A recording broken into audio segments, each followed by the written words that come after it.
தேவன் தம்மில் அன்பு கூறுகிறவர்களுக்கு ஆயத்தம் பண்ணினவைகளை கண் காணவும் இல்லை, காது கேட்கவும் இல்லை, அவைகள் மனுஷனுடைய இருதயத்தில் தோன்றவும் இல்லை.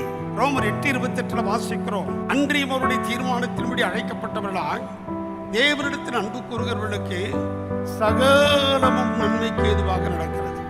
ஆண்டவர் சொன்னதை அப்படியே நம்பி விசுவாசித்து அதை பின்பற்றுவீர்களானால் உங்கள் வாழ்நாள் முழுவதும் உங்கள் கண்கள் திறக்கப்பட்டிருக்கும். தேவனிடத்தில் அன்பு கூறுகிறவர்களுக்கு தேவனுடைய வார்த்தை மதுரமாயிருக்கும், தேவனுடைய வார்த்தை இன்பமாயிருக்கும், தேவனுடைய வார்த்தை சந்தோஷமாயிருக்கும். அந்த வார்த்தை ஒன்றே போதும். ஆண்டவர் சொன்னாரு, பிதாவின் சித்தம் செய்வதே என்னுடைய போஜனமாயிருக்கிறது. வேத வசனங்களை கொண்டு கர்த்தர் உங்கள் கண்களை திறந்தருளுவாராக.